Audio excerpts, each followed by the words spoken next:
અહંકાર ક્રિયામાર્ગનું ભયસ્થાન પરિણામની આસક્તિ, આ અહમ અને આસક્તિ જીવને અશાંતિ પમાડનારી છે.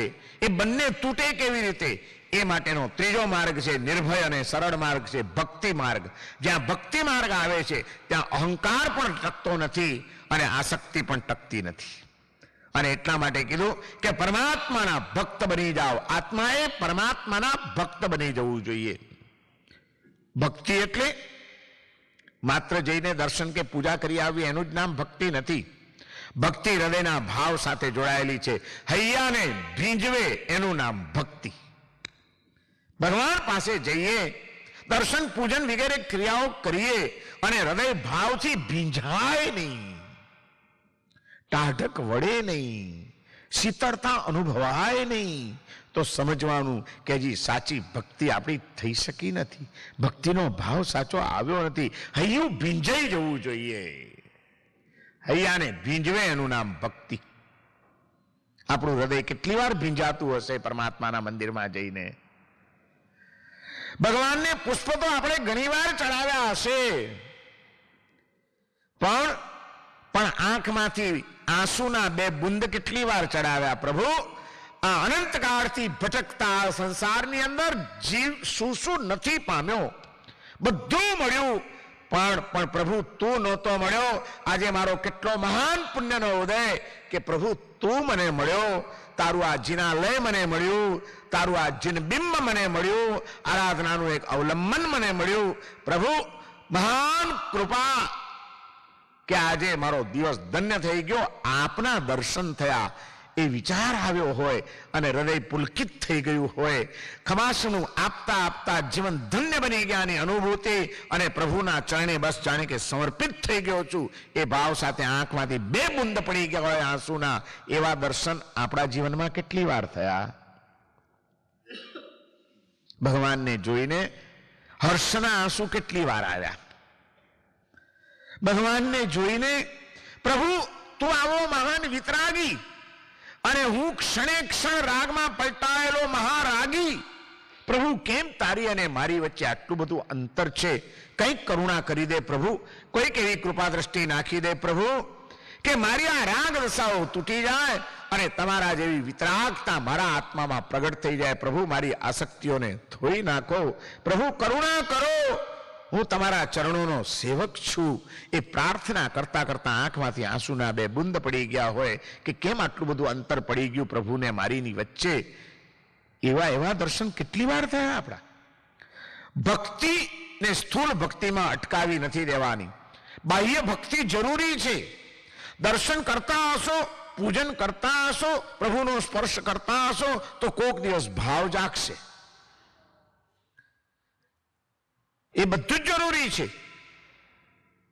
કારણ કે આપણો આત્મા નિમિત્તવાસી આત્મા છે. જેવું નિમિત્ત મળે એવા ભાવો, અશુભ નિમિત્ત મળે તો અશુભ ભાવો જાગે છે કે નહીં? જ્યાં વિકારો જાગે, જ્યાં ચંચળતા જાગે એવી જગ્યાએ જાઓ તો વિચારોમાં પરિવર્તન આવે છે કે નહીં? કારણ કે આપણે વાતાવરણથી વાસિત થનારા જીવ છીએ અને એટલા માટે આપણા જ્ઞાની પુરુષોએ હજારો વર્ષથી આ પરંપરા ઉભી કરી મંદિરોની, મૂર્તિઓની, તીર્થોની, કે અહીં આગળ જવાથી પવિત્રતાનું વાતાવરણ મળે, દિવ્યતાનું વાતાવરણ મળે, વિતરાગતાનો આદર્શ મળે અને એના કારણે આપણા હૃદયમાં પણ પવિત્રતા, દિવ્યતા, વિતરાગતાનો પ્રેમ પ્રગટે. એટલા માટે પરમાત્માનું દર્શન, એટલા માટે પરમાત્માનું પૂજન, એટલા માટે પરમાત્માનું સ્તવન, કીર્તન, ધ્યાન, ભગવાનમય બની જવાનું છે. એટલા માટે ભગવાનનું આલંબન આપણને જોઈએ. કારણ કે આ આલંબને અનેક આત્માઓનું કલ્યાણ કરી દીધું છે. આપણા પૂર્વજો બહુ બુદ્ધિપૂર્વકના આયોજનો કરતા હતા. શા માટે અમે અઢળક સંપત્તિના વ્યય કરીને તીર્થોના નિર્માણ કર્યા? કુમારપાળ મહારાજાએ કેટલા જિનબિંબ ભરાવ્યા? સંપ્રતિ મહારાજાએ 1.25 કરોડ જિનબિંબ ભરાવ્યા. આજે પણ હજી ઠેક ઠેકાણે ઇન્ડિયામાં ખોદકામ કરતા ઘણીવાર જમીનમાંથી મૂર્તિઓ નીકળે. મોટે ભાગે સંપ્રતિ મહારાજાની, કુમારપાળ મહારાજાની 1000 વર્ષ પહેલાની મૂર્તિઓ નીકળે છે. એ કેટલો મોટો એમણે ભોગ આપ્યો હશે. શા માટે?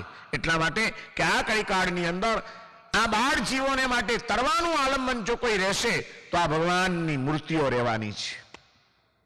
આપણી પૂજાઓમાં પણ કીધું આપણા જ્ઞાની પુરુષોએ, પદ્મ વિજયજી મહારાજે, વિષમ કાળ જીન બિંબ જીનાગમ ભવિયણ કુ આધારા.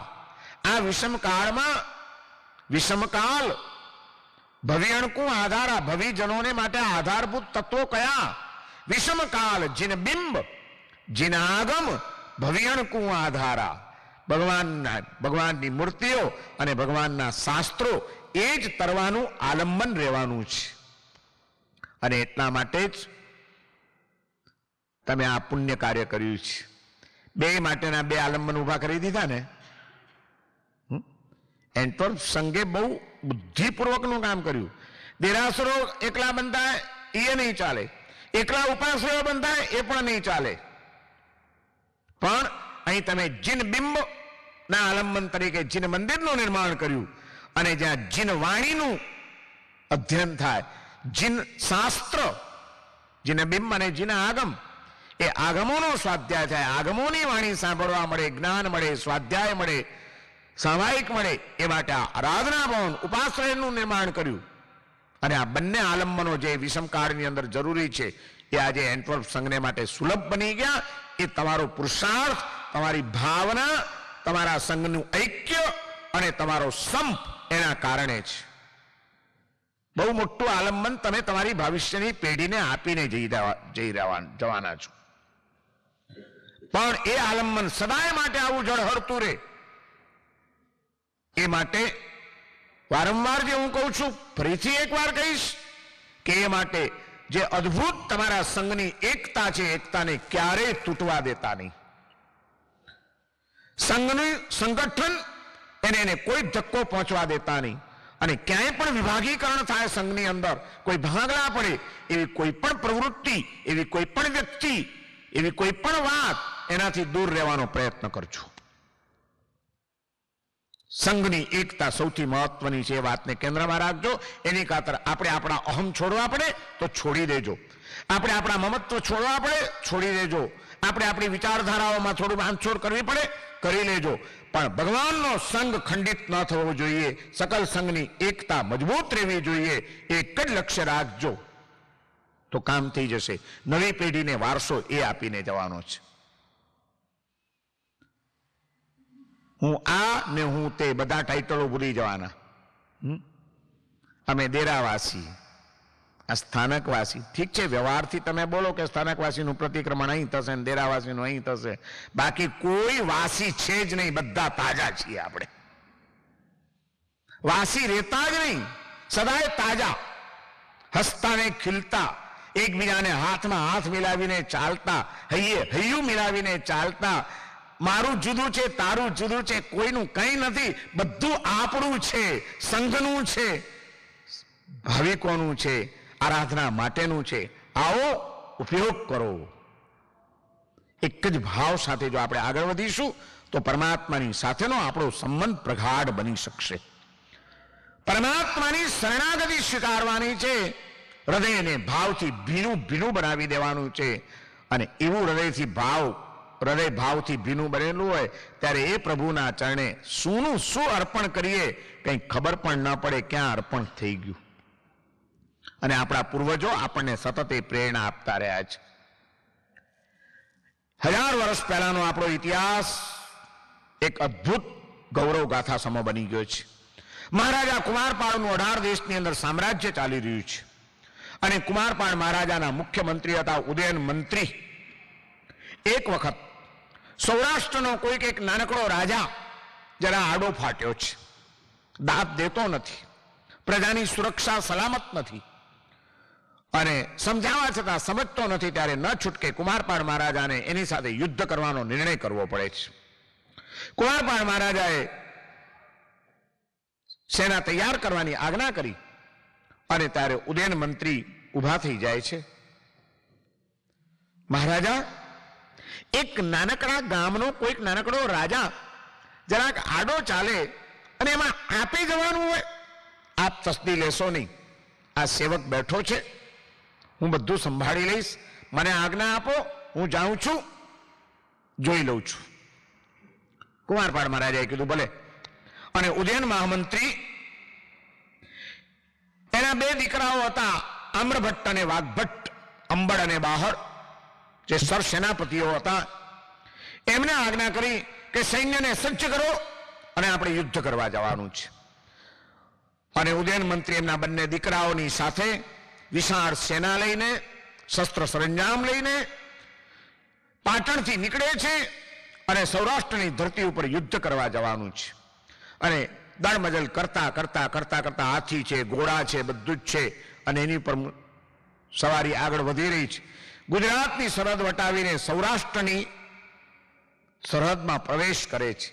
જ્યાં સૌરાષ્ટ્રની સરહદમાં પ્રવેશ કર્યો ત્યાં ઉદયન મંત્રીને તરત જ યાદ આવે છે કે હું એવી ભૂમિ ઉપર આવ્યો છું જ્યાં શાશ્વતો ગિરિરાજ બિરાજમાન છે, શત્રુંજય મહાતીર્થ.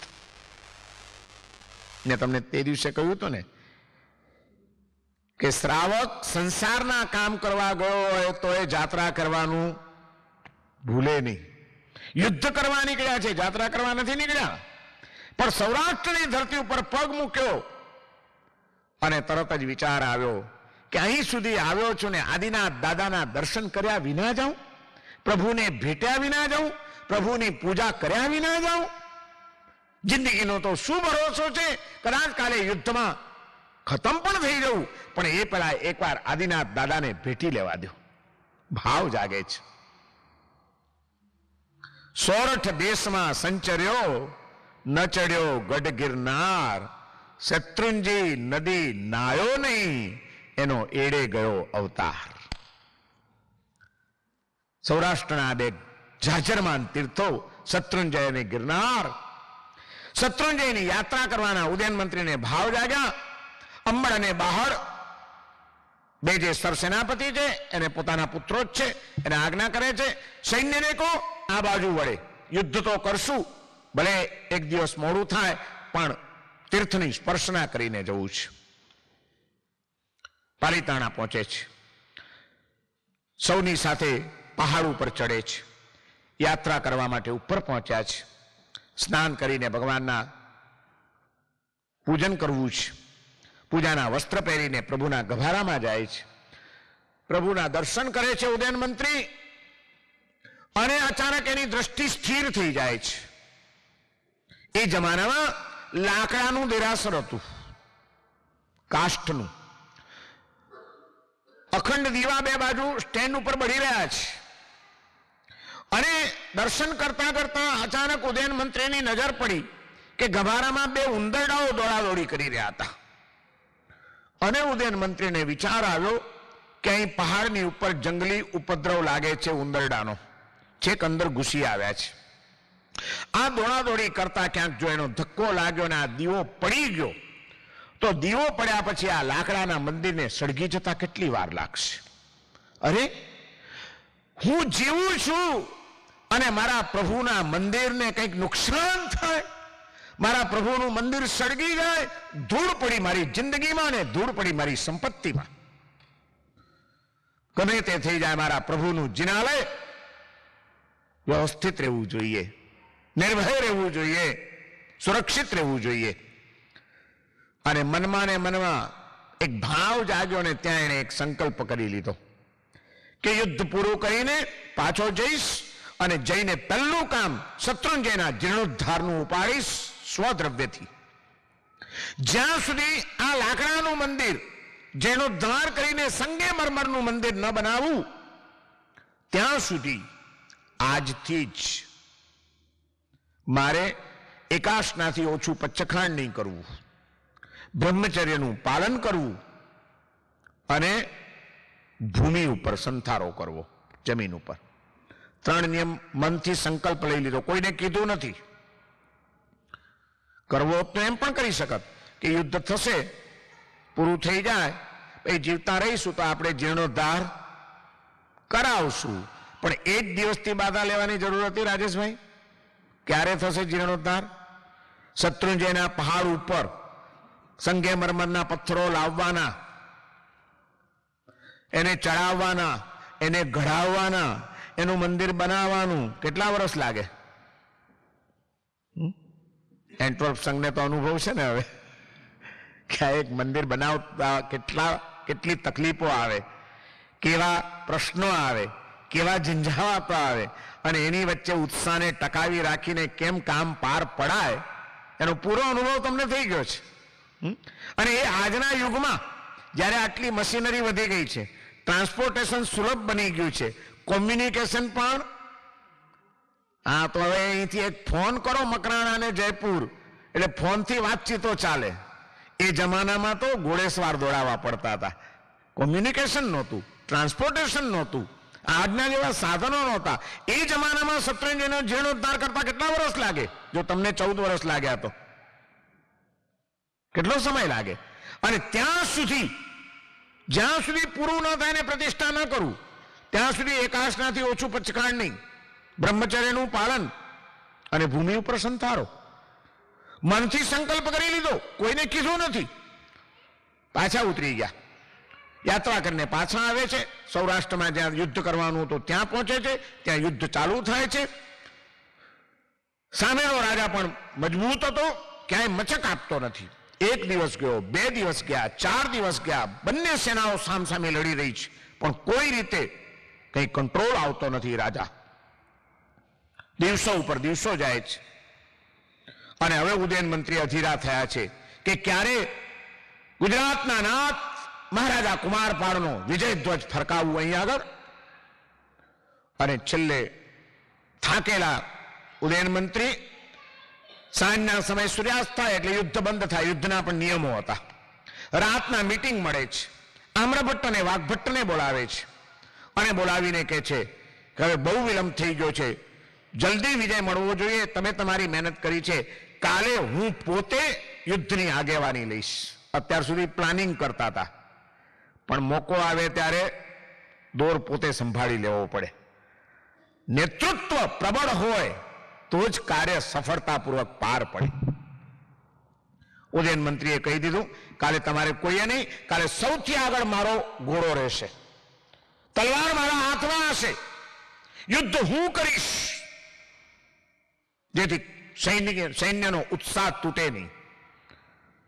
હા, સેનાપતિ મેઇન વ્યક્તિ જો ઢીલી પડીને બેસી જાય ને તો બાકીનું સૈન્ય પણ ઠંડુ પડી જાય. એને ધબકતા રહેવું જ જોઈએ, બાકીના બધા દોડ્યા કરે. પછી ઉદયન મંત્રીએ આગેવાની લીધી. બીજા દિવસે ખૂંખાર યુદ્ધ ચાલે છે. સામેથી પણ એટલા બધા પ્રહારો થાય છે, ઉદયન મંત્રીના શરીર ઉપર ઠેક ઠેકાણે તલવારના ઘા લાગ્યા છે, લોહી વહી રહ્યું છે.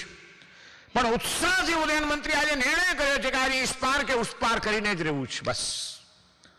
અને જબરજસ્ત વ્યૂહરચના ઘડી કાઢી છે. એક બાજુ આમ્રભટ્ટ અને વાઘભટ્ટના હાથીઓ છે, વચ્ચે ઉદયન મંત્રી છે, પાછળ વિશાળ સૈન્ય છે, અને એવી વ્યૂહરચના ઘડીને એવી રીતે ફસાવે છે. સાંજ પડતા પડતા પહેલા જ યુદ્ધનો વિરામનો સમય થાય એ પહેલા જ ઉદયન મંત્રીના હાથે શત્રુ મરાયો જાય છે અને વિજય ધ્વજ ફરકી જાય છે. મહારાજા કુમારપાળનો જય થઈ જાય છે. પણ ઉત્સાહમાં અને ઉત્સાહમાં લડી તો લીધું, પણ એ વિજય ઉદયન મંત્રીને બહુ મોંઘો પડી ગયો. જ્યાં વિજયનો ધ્વજ ફરક્યો એ ત્યાં સુધી ઉત્સાહ હતો, જ્યાં વિજય ધ્વજ ફરકી ગયો ઉદયન મંત્રી એટલું બધું શરીરમાંથી લોહી નીકળી ગયું છે, એટલું ઘાથી જર્જરિત થઈ ગયું છે, બેભાન થઈને ત્યાં આગળ પડે છે. રાજ્યના સેવકો એમને સ્ટ્રેચરમાં લઈને છાવણીમાં લઈ જાય છે. રાજવૈદ્યો સાથે છે. એમના બધા ઉપચારો શરૂ થાય છે, પાટાપિંડી શરૂ થાય છે. લોહી એટલું બધું વહી ગયું છે શરીરમાંથી કે રાજવૈદ્યોને પણ એમ થઈ ગયું કે હવે ઉદયન મંત્રી બચે એવી કોઈ શક્યતા દેખાતી નથી.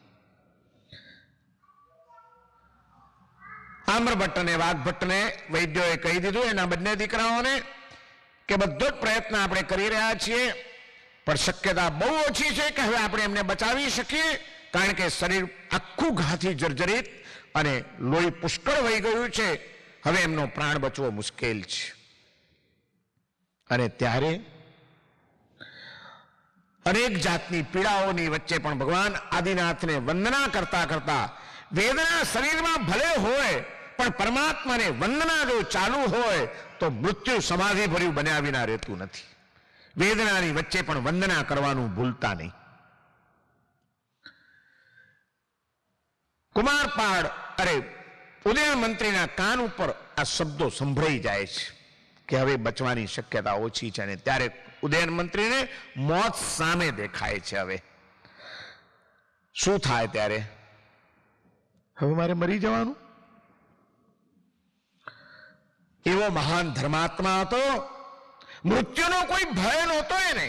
એ સમજતા હતા કે મૃત્યુ જેનું થાય છે તે હું નથી, અને જે હું છે કોઈ દિવસ મરતો નથી. નિર્ભય દશા હતી. પણ કુમાર ઉદયન મંત્રીની આંખમાં તે વખતે આંસુ નીકળવા માંડ્યા. આમ્રભટ્ટ અને વાઘભટ્ટ બાજુમાં બેઠા છે. કોઈ દિવસ પિતાની આંખમાં આંસુ જોયા નથી. આજે પહેલી વાર એની આંખમાં આંસુ જોઈને બંને દીકરાઓ વિચારમાં પડી જાય છે. તરત જ પૂછે છે, પિતાજી, અમને ખબર છે કે આપને ખૂબ પીડાઓ થઈ રહી છે, પણ પિતાજી બધું સારું થઈ જશે, ચિંતા ના કરો. અમે બધા જ પ્રયત્નો કરી રહ્યા છીએ. રાજવૈદ્યો અહીં જ બેઠા છે. અમે કોઈ દિવસ આપની આંખમાં આંસુ નથી જોયા. આપને શું બહુ દર્દ થાય છે?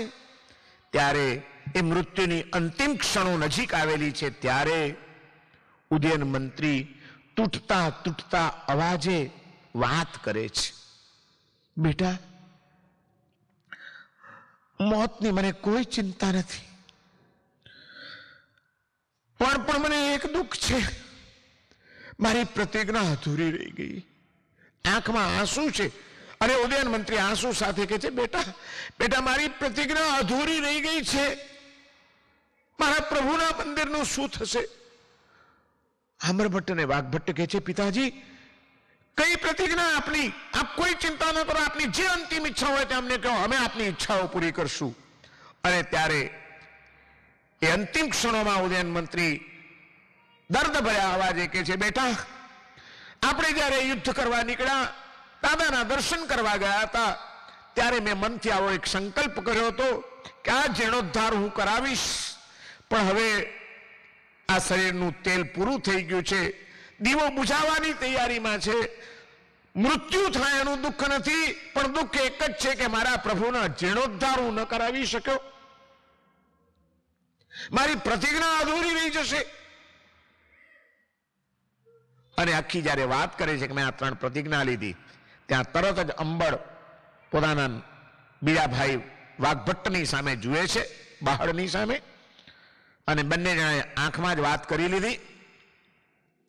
બંને જણા ઉભા થઈ જાય છે અને કહે છે કે પિતાજી, ચિંતા કાઢી નાખો, હૃદયમાંથી વેદના કાઢી નાખો.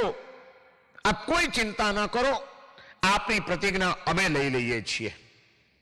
જ્યાં સુધી શત્રુંજયનો જીર્ણોદ્ધાર અમે નહીં કરાવીએ ત્યાં સુધી અમારે બંને ભાઈઓને આજથી જ એકાશનાથી ઓછું પચખાણ નહીં, બ્રહ્મચર્યનું પાલન અને ભૂમિ ઉપર સંથારો. આપની પ્રતિજ્ઞા અમે પૂરી કરશું. પિતાજી, આપ નિશ્ચિંત બની જાઓ. આમ્રભટ્ટની ઉંમર હતી એકની 28 વર્ષની અને એકની હતી 30 વર્ષની. 28 અને 30 વર્ષના ઉગતા યુવાનો શત્રુંજયનો જીર્ણોદ્ધાર કેટલા વર્ષે પૂરો થશે એની કોઈ કલ્પના નથી. અને ત્યાં સુધી બ્રહ્મચર્યનું પાલન, એકાશનાનું તપ, કયું સત્વ હશે અને પ્રભુ પ્રત્યેનું કેવું સમર્પણ હશે, વિચાર કરો. કયું સમર્પણ હશે? પિતાજી, નિશ્ચિંત થઈ જાઓ. હાથમાં પાણી લઈને એને વચન આપી દીધું કે આપની અંતિમ ઈચ્છા અમે પૂરી કરશું. ઉદયન મંત્રીને સંતોષ તો થાય છે, પણ હજી આંસુ જાય છે. પિતાજી, હવે કેમ રડો છો? હવે એક જ ઈચ્છા રહી છે, મૃત્યુના અંતિમ સમયે કોઈક સાધુ ભગવંતના દર્શન થઈ જાય ને એમના મુખેથી માંગલિક સાંભળવાનું મળી જાય.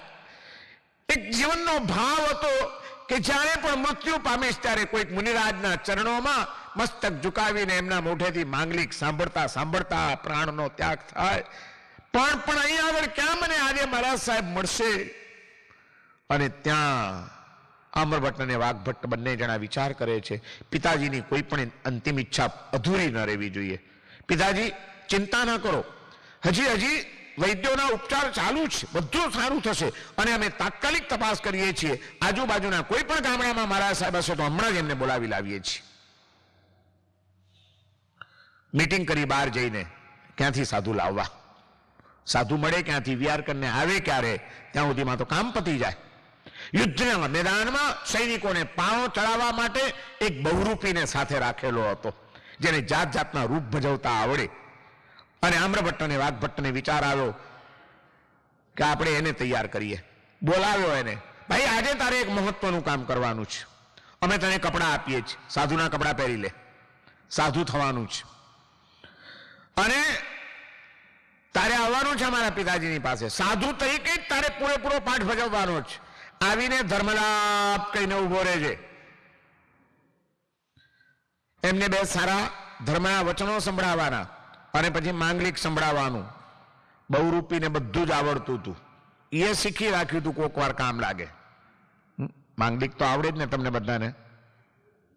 અરે કોક વાર ઘરમાં કોઈક માંદું હોય તો સંભળાવવા માટે એટલું તો આવડવું જોઈએ આપણને. તૈયાર કર્યો બહુરૂપીને. આટલું કરી લે, અમારા પિતાજીનું મોત સુધારી દે, મોં માંગ્યું ઇનામ આપશું, તને જે જોઈએ તે લઈ જજે, પણ આજે અમારા પિતાજીની અંતિમ ક્ષણ તારે સાચવી લેવાની છે. અને બહુરૂપીને તૈયાર ડ્રેસ મંગાવે છે, તૈયાર કરે છે બીજા માણસો. આ બાજુ આમ્રભટ્ટ ને વાઘભટ્ટ પહોંચી ગયા.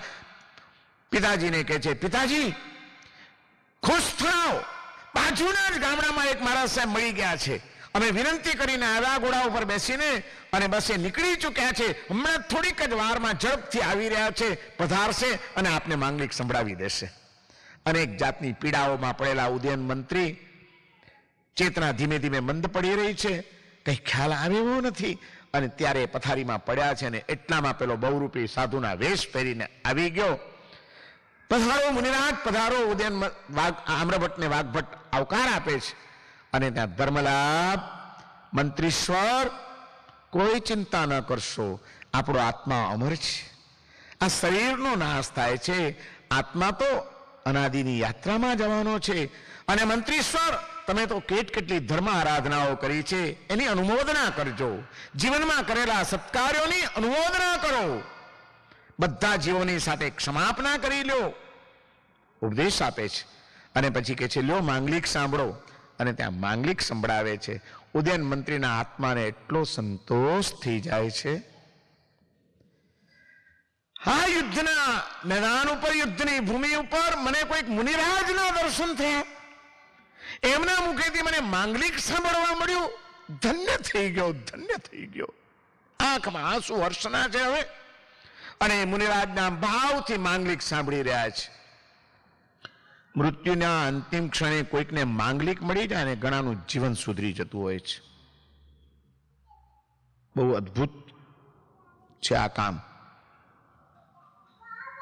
હમણાં આ વિચારમાંથી મારે ઘણી હોસ્પિટલોમાં જવાનું થાય માંગલિક સંભળાવવા માટે. મુંબઈમાં ઘણી વાર જવાનું થાય. અને એકને સંભળાવવા ગયા હોઈએ ત્યાં બીજા ચારને ખબર પડે, કોઈક સગાવાલા હોસ્પિટલ બધા લઈ જાય એટલે રૂમો રૂમે ફરવાનું થાય. ત્યારે મને એમ થયું હતું કે સાધુઓએ આ એક સોશિયલ સર્વિસ કરવા જેવી છે. અઠવાડિયે એકવાર હોસ્પિટલમાં જવું અને જે કોઈને પણ આશ્વાસન આપવું, માંગલિક સંભળાવવા. એ વખતે જે હૂંફ મળે ને બળ મળે, અદ્ભુત હોય છે અને સમાધિ આપનારું હોય છે. અને એમાંથી અમે અમારી જે વેબસાઇટ છે એની ઉપર વિડીયો માંગલિક મૂકી દીધું છે છેલ્લા 3 મહિનાથી. અને આજે એટલો બધો એનો ઉપયોગ થઈ રહ્યો છે. જ્યારે ક્યારે કોઈ છેલ્લી અંતિમ ક્ષણ હોય છે સ્વજનોની, ત્યારે લોકો હવે લેપટોપ લઈને પહોંચી જાય છે હોસ્પિટલમાં, બ્લેકબેરીના ફોન લઈને પહોંચી જાય છે. પપ્પા માંગલિક સાંભળો, જુઓ મારા સાહેબ માંગલિક સંભળાવે. ફોન ચાલુ કરી દે, મારું મોઢું દેખાય, મારા અવાજમાં માંગલિક હોય અને માંગલિક સાંભળીને લોકોને એટલો સંતોષ થાય છે. મને કેટલા લોકો આવીને કહી ગયા કે મારા સાહેબ આ કામ એટલું સારું થયું છે, અમારા પપ્પા બીમાર હતા, માંગલિક સાંભળ્યું, શાંતિથી દેહ છોડ્યો એમણે. ઉદયન મંત્રીને એ માંગલિક સંભળાવી રહ્યા છે. ચત્તારી શરણમ પવજ્જામિ, હરિયંતે શરણમ પવજ્જામિ, મંત્રીશ્વર અર્યંત એક જ આધાર, અર્યંતનું જ શરણ. અને શરણાગતિના ભાવમાં તાણી જઈને મુનિરાજ ઉદયન મંત્રીને બરાબર ભાવ વિભોર કરી દે છે અને ત્યાં માંગલિક પૂરું થાય છે ને થોડીક ક્ષણોમાં ઉદયન મંત્રીનો પ્રાણ નીકળી જાય છે. આમ્રભટ્ટ અને વાઘભટ્ટને એક સંતોષ થઈ ગયો કે ચાલો પિતાજીની બીજી ઈચ્છા પણ પૂરી થઈ ગઈ. બહાર આવે છે રાવટીમાં, પેલા બહુરૂપીને બોલાવે છે, ભેટી પડે છે. ભાઈ, કોઈ દિવસ તારો ઉપકાર નહીં ભૂલાયો, તે કામ કર્યું છે, અમારા પિતાજીનું મૃત્યુ તે સુધારી દીધું, પિતાજીને સંતોષ આપી દીધો. અંતિમ ક્ષણોમાં બોલ બોલ, તને શું જોઈએ છે? આજે તારી જિંદગીનું દાઢી દળદર ફેરી નાખવા તૈયાર છું, જે જોઈએ તે લઈ લે. અને ત્યારે આપણી આ સંસ્કૃતિની મહાનતા પેલો બહુરૂપી એમ કે છે, સેનાપતિજી માફ કરજો, જે મુનિવેશને જોઈને ગુજરાતનો મહામંત્રી મારા પગમાં પડ્યો, મને હાથ જોડ્યા, જેના કારણે મહામંત્રીનું મૃત્યુ સુધરી ગયું, એવો જિનેશ્વર ભગવાનનો આ મુનિવેશ મળ્યા પછી જો ઉતારી નાખે તો મારા જેવો મૂર્ખો બીજો કોઈ નહીં. અત્યાર સુધી પેટની ખાતર રૂપ ભજવ્યા હતા, આજે સાચું રૂપ ભજવું છું, આ વેશ ધારણ કર્યો એ કર્યો. હવે જિંદગીમાં ઉતરશે નહીં, જાઉં છું કોઈક સદગુરુની પાસે જઈને વિધિપૂર્વક દીક્ષા લઈશ, મારા જીવનનું મંગલ કરીશ. જેણે મહામંત્રીનું મૃત્યુ સુધાર્યું એ મારું જીવન પણ સુધારી નાખશે. અને બહુરૂપી સદાને માટે સાધુ બની ગયો. અદ્ભુત છે આપણા ઇતિહાસો, અદ્ભુત છે. એક એક કથાઓ આપણી રોમાંચથી ભરેલી છે. અંતિમ ક્રિયાઓ બધી પતી ગઈ. વચન તો આપી દીધું હતું પિતાજીને, શત્રુંજયના જીર્ણોદ્ધારનું કામ. તરત જ જઈને મીટિંગ બોલાવે છે, શિલ્પીઓને બોલાવે છે, ડિઝાઇનો બનાવડાવે છે અને ઝડપથી કામ શરૂ કરવાનું છે. જિંદગીનો ભરોસો નથી, પિતાજી ચાલી ગયા, કાલે આપણે ચાલી જઈશું, ખબર નહીં પડે ક્યારે ચાલી જઈશું. પ્રભુનું કાર્ય જલ્દી પૂર્ણ થઈ જવું જોઈએ. અને ઝપાટા બંધ મંદિરનો જીર્ણોદ્ધાર શરૂ થઈ ગયો. આ બાજુ કુમારપાળ મહારાજાએ ઉદયન મંત્રીની જગ્યાએ હવે વાઘભટ્ટને મહામંત્રી પદ આપ્યું છે અને અમ્રભટ્ટને સેનાપતિ પદ આપેલું છે. અને